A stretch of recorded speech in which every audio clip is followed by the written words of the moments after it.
Jamaah. Yeay. Oh jamaah. Yeay. Alhamdulillah. Mana tepuk tangannya dong?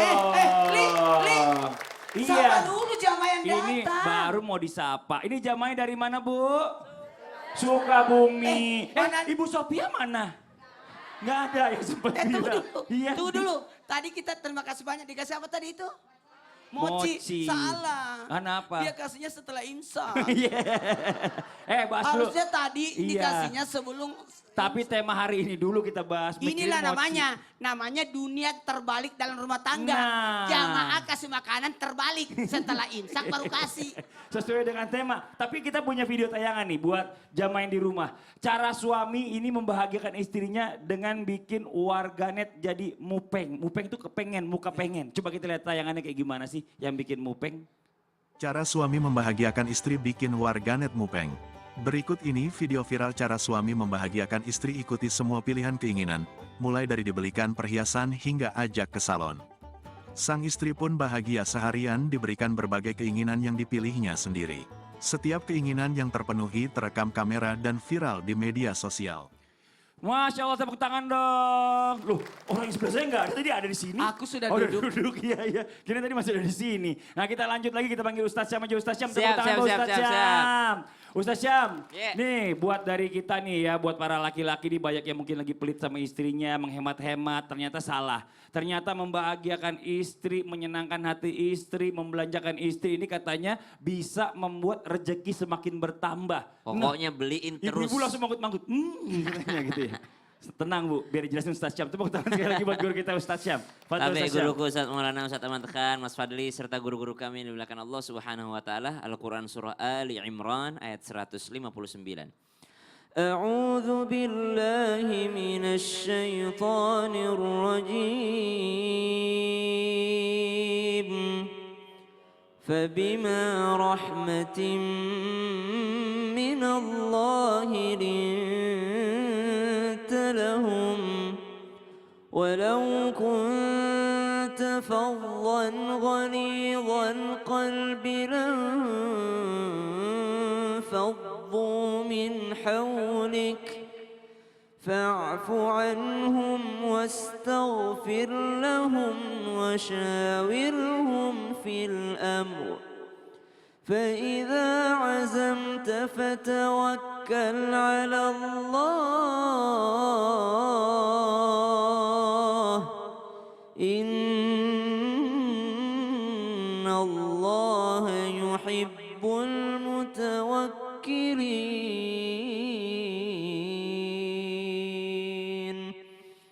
Nabi SAW disebutkan dalam ayat ini adalah manusia yang paling rahmah, manusia yang penuh dengan kasih sayang, manusia yang penuh dengan rasa cinta. Dan Nabi SAW mengingatkan kepada kita semua umatnya bahwa beliaulah yang paling sayang, paling perhatian, paling bagus akhlaknya, bukan hanya kepada para sahabat radhiyallahu anhum ajma'in, bukan hanya kepada para umatnya, tapi juga kepada keluarganya. Maka Nabi adalah sosok suami terbaik yang pernah Allah ciptakan di atas muka bumi ini. Kalau ditanyakan, apa kaitannya membahagiakan istri bisa membuat rezeki bertambah? Maka satu, karena seorang suami telah menjalankan kewajibannya sebagai seorang hamba Allah. Hamba Allah yang taat akan perintah Allah Subhanahu wa taala. Dia memberikan kepada istrinya bukan hanya sekedar kewajibannya sebagai suami, tapi kewajibannya untuk taat akan perintah Allah Subhanahu wa taala. Bukankah orang yang taat kepada Allah Subhanahu wa taala, Allah akan memberikan kepadanya apa yang dia inginkan? Bukankah Allah berfirman di dalam Al-Qur'an, "Wa may yattaqillaha yaj'al lahu makhraja wa yarzuqhu min haitsu la yahtasib wa may yatawakkal 'ala Allah fahuwa hasbuh." Ketika seseorang bertakwa kepada Allah Subhanahu wa taala, maka Allah akan berikan jalan keluar dari setiap masalahnya. Allah berikan solusi dari setiap masalahnya dan Allah berikan rezeki dari jalan yang tidak ia sangka-sangka. Bukankah sosok seorang yang takut dan taat kepada Allah Subhanahu wa taala digolongkan orang yang bertakwa? Maka ketika memberikan kepada istri istri usahakan niatnya karena taat kepada Allah Subhanahu wa taala, karena takut kepada Allah Subhanahu wa taala, bukan takut kepada istri, takutnya kepada Allah. Dia ngasih kepada istrinya, kenapa engkau kasih kepada istrimu? Aduh, takut kepada istri. Oh, salah niat. Kenapa engkau berikan kepada istrimu? Karena saya takut nanti dimintai pertanggungjawaban oleh Allah Subhanahu wa taala. Makanya banyak di antara ulama kita yang tidak berani juga tidak berani poligami. Ketika ditanya, "Kenapa wahai Syekh?" Karena saya takut dimintai pertanggungjawaban oleh Allah Subhanahu wa taala. Sudah selesaikah kewajiban yang saya berikan kepadanya? Sudah selesaikah haknya kuberikan padanya? Kenapa? Didasari karena takutnya kepada Allah Subhanahu wa taala. Ini yang membuka gerbang rezeki dari Allah Subhanahu wa taala. Ketika ada rasa takut, rasa takwa kepada Allah Subhanahu wa taala. Yang kedua, niatnya apa? Karena mengikuti Nabi sallallahu alaihi wasallam. Lihat bagaimana Nabi dan para sahabatnya radhiyallahu anhum warḍahum ajma'in. Mereka semua adalah orang-orang yang senantiasa royal kepada istrinya. Tidak pernah Masya kita Allah. temukan ada kisah sahabat daripada radhiyallahu anhu ajma'in yang akhirnya pelit dan dibenarkan Nabi. Ada Nauzubillah. sahabat yang pelit, akhirnya Nabi memerintahkan kepada istrinya untuk mengambil sendiri uang suaminya dari kebutuhannya. Masya Wallahu Allah. ta'ala Jadi alam. bener ya. Betul. Asal ya suaminya juga niatnya karena Allah, bukan karena takut sama istri. Oh, takut Nah, sama Allah. Takut sama Allah. Betul. Makasih banyak Siap, Ustaz Syam. sama-sama, Ustaz Tepuk Fadli. tangan buat Ustaz Syam. Jamaah. Yeay. Kita lanjut. Nah, nih sekarang nih yang paling saya senang nih ya, memberikan kesempatan kepada jamaah di studio mewakili jamaah yang di rumah untuk bertanya langsung sama guru-guru kita. Tapi sebelumnya kita masuk dulu ke segmen Tanya Dong Ustadz. Kami semua tanya dong Ustaz. Tepuk tangan boleh kali, Masya Allah. Oke, kita kasih kesempatan yang mau bertanya, silakan angkat tangannya, ayo. Mana? Oh, yang ini dulu, yang dekat saya nih. Coba, aduh maaf, aduh ya Allah ya Robi. Ini, silakan Ibu. Bismillahirrahmanirrahim. Assalamualaikum warahmatullahi wabarakatuh. Waalaikumsalam warahmatullahi wabarakatuh. Perkenalkan, nama saya Irma Susilawati dari Majelis Taklim Darushifa Yaspida Sukabumi, Jawa Barat. Tepuk tangan dong buat Ibu Irma, silakan Ibu. Tanya dong Ustadz. Boleh Ibu. Mohon izin saya bertanya ke Bapak Ustadz Maulana. Iya. Ustadz, zaman sekarang Jangan dideketin, ntar dia lupa kalau dikit-dikit dideketin. Dikit-dikit. umbar di medsos, Umbar di dikit-dikit umbar di medsos. Mm-mm. Apakah boleh seperti itu mengumbar urusan rumah tangga di medsos? Ya. Apalagi karena istrinya tidak bisa melampiaskan, tidak bisa curhat kepada suaminya. Ya. Akhirnya melampiaskan semuanya di medsos. Nah. Terima kasih, itu yang saya tanyakan kepada Ustadz, mohon Iya. penjelasannya. Billahi taufiq wal hidayah. Wassalamualaikum warahmatullahi wabarakatuh. Waalaikumsalam warahmatullahi wabarakatuh. Tepuk tangan sekali lagi buat Ibu Irma. Nah itu bagaimana? Kumaha atuh Ustadz? Tolong dijawab. Baiklah Ibu Irma Susilawati. Awas keseleo. Izin Ustaz Ahmad kan, Ustaz Sam. Buat semuanya. Kepada semua keluarga. Tidak dibenarkan mengumbar aib rumah tangga di media sosial. Karena itu dibaca semua orang dan ketahuilah 80% tidak mau tahu. Dan 20% rasain lu. Tak usah. Bukan solusi itu. Solusi yang terbaik adalah cari kepada yang bisa menyelesaikan. Oke? Mohon maaf ya, unna libasul lakum wa antul libasul lahunna. Jaga rahasia rumah tangga. Tidak boleh diumbar. Tidak boleh. Aib rumah tangga tidak boleh orang tahu. Bikin malu. Mohon maaf ya. Bukan hanya kalau suaminya, maaf ya, instansi merusak nama instansinya. Nama kerjaannya merusak nama kerjaannya. Kasihan itu suaminya. Kasihan suaminya. Mohon maaf ya, Bu. Apa kata keluarganya? Kata Naga Bonar, apa kata dunia? Betul tidak? Jamaah. Yang malu ibu sendiri. Siapa yang mengumbar aib rumah tangganya di media sosial, yang malu ibu sendiri. Karena minggu depan kalau orang marahan, pagi marah, siang marah, Malamnya baku cari. Wah, katanya benci sama suaminya. Bikin malu-malu. Betul tidak? Betul. Yang paling parah, jangankan mengumbar aib, mengumbar kemesraan sebaiknya jangan. Karena berpotensi mendapatkan penyakit ain. Nauzubillah min Tidak dzalik. boleh. Hmm. Itu mah kecentilan bukan mengumbar kemesraan. Contoh. Iya. Bisa Iya. mengumbar orang yang maaf ya, iri padanya Oh. sehingga menyebabkan setan masuk dalam al penyakit Nauzubillah. ain. Iya, apalagi kalau kecentilan kayak tadi Bu, orang lihatnya jadi enak bukan apa-apa ya. Makasih banyak Ustaz Maulana. Tepuk tangan buat Ustaz Maulana. Ini Tunggu Masya dulu, Allah. kalau mengumbar-ngumbar juga bahaya juga. Siapa tadi Nanti nama ibunya? Ibu Susasati. Irma Sulsati. Iya. Terima kasih banyak Ustaz Maulana. Oke, satu lagi jamaah yang mau bertanya boleh silakan angkat tangannya yo.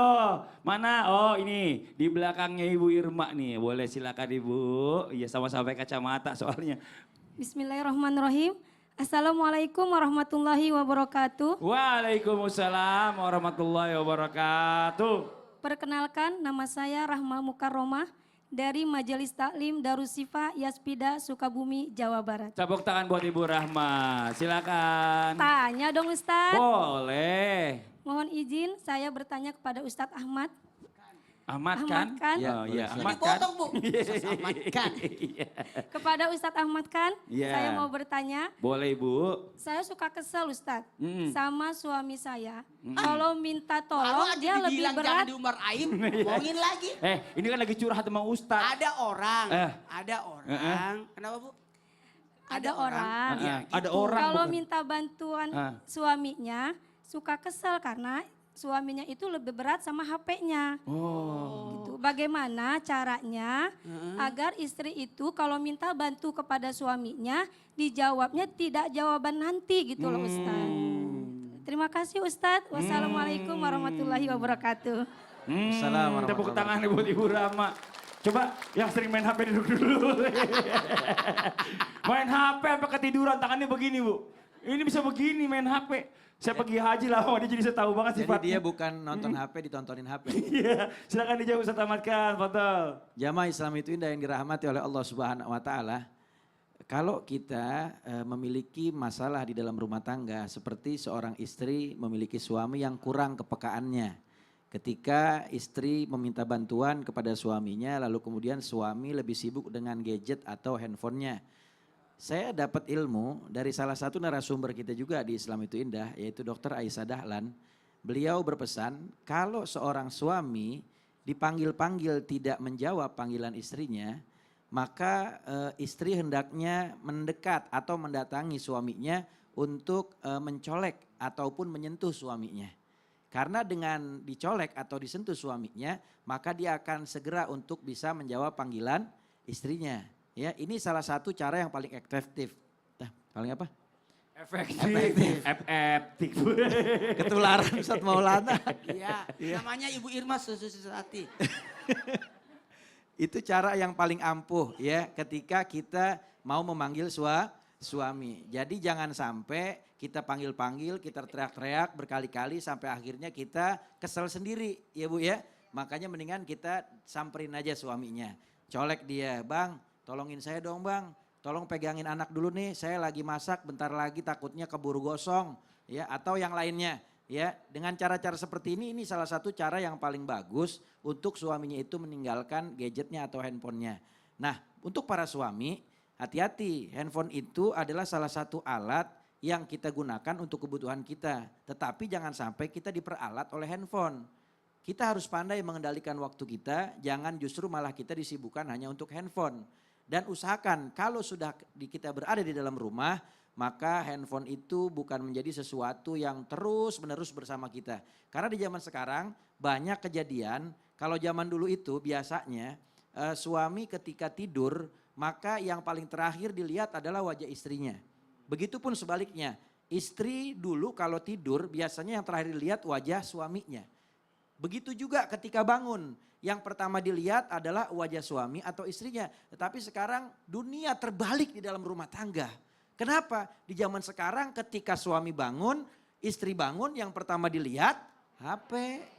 Ketika mau tidur, yang terakhir dilihat HP. Maka ini yang harus diperbaiki. Kalau sudah masuk ke dalam rumah, HP itu simpen di dalam rumah. Kenapa? Karena suami istri itu biasanya merindukan tatapan mata yang saling menatap, bukan jari yang saling mengetik. Ya. Cici. Bisa diulang kata-kata itu? Lupa kalau diulang. Ulang. Oh diulang. Nah, ulang. Ya. Karena di dalam rumah tangga, Ya. pasangan suami istri itu Ya. mereka rindu kepada mata yang saling menatap, bukan kepada jari yang saling mengetik. Masya Allah, tepuk tangan dulu Bu. Salam. Ya. Itu namanya coach hari ini. Quotes hari Hari ini. ini. Iya. Jadi apa? Jadi bagaimana caranya kalau sudah sampai ke dalam rumah, maka keluarga itu prioritas utama. Jadi gunakan handphone seperlunya. Ya, ketika kita di luar rumah, maka kita bisa gunakan itu untuk pekerjaan. Tapi ketika dalam rumah, lebih disibukkan dengan apa? Disibukkan dengan urusan rumah tangga. Maka ini lebih baik. Cuman biasanya, kadang-kadang kita tertipu dengan HP. Sehingga anak minta bantuan orang tuanya untuk belajar, orang tuanya kasih HP. Ya, ketika orang tua lagi sibuk sendiri, Iya. anak kepengen ditemenin, dikasih HP. Nah, biar anteng. Biar anteng. Tapi kalau saya saat biasanya di Ya. rumah, Iya. istri saya itu cemburunya bukan sama HP, Tapi sama kitab. oh kita. Kenapa? Karena saya kerjaannya baca kitab di gitu. dalam ruangan. Iya. Tapi untung kalau istrinya orang Sunda ngomongnya baik. Aduh aku mah HP terus katanya gitu ya kan. Coba kalau orang Betawi. Iya. Handphone tuh tak gue jual tuh handphone katanya bininya gitu. Galak istrinya. Itu sebenarnya gini, karena sesuai dengan daerah masing-masing. Oh Masya Allah. Karena kalau Sunda daerah gunung, Ah. makanya suaranya pelan. Halo, apa. Ibu Menggema. siapa yang nanya tadi? Kalau menggema. Iya. Tapi kalau orang dari yang pinggir Pesisir, pantai, Kota pesisir, Iya. kayak Betawi, Makassar, itu kan Berubah. pinggir pantai. Halo, kita di Bandung, kan ada ombak. Beda. Terima kasih banyak. Nanya ibu tadi. Namanya Ibu Irma Sususati. Iya. Tepuk tangan buat Ustadz tamatkan. Ustadz Maulana, mohon izin. Kenapa? Nah nih, ada info menarik yang mau dikasih tahu dulu sama Pokoknya jamaah. begini, menarik sekali mumpung bulan suci Ramadan, ayo berlomba-lomba melakukan kebaikan. Ternyata ini sangat mudah. Alhamdulillah terima kasih banyak pada CT Arsa Foundation yang terus berupaya untuk memutus mata rantai kemiskinan. Dengan cara melalui pendidikan berkualitas dan kesehatan yang optimal. Maka kami mengajak kepada siapapun yang peduli dan ingin turut serta berkontribusi meringankan beban mereka melalui dua cara. Apa tuh? Melalui doa Masya dan Allah. sedekah terbaik Nah. dengan cara Kris atau Ini nih, Qris ya di Qris. CT Arsa Foundation di bawah ini nih. Nah Iya, ini, iya. ini, nah ini dia nih. Ya. Ayo Yuk. di sini. Ayo jamaah ya, jangan sampai ketinggalan nih mumpung bulan Ramadan. Iya. Lakukan kebaikan sebanyak-banyaknya. Dengan mudahnya handphone disasarkan kepada TV aja. Kalau itu istri nggak marah Iya. ya. Oke nanti kita lanjut lagi pembahasan kita tentang dunia yang terbalik. Yang di rumah jangan kemana-mana, tetap di Islam itu indah. Jamaah. Yeay. Oh jamaah. Yeay. Alhamdulillah.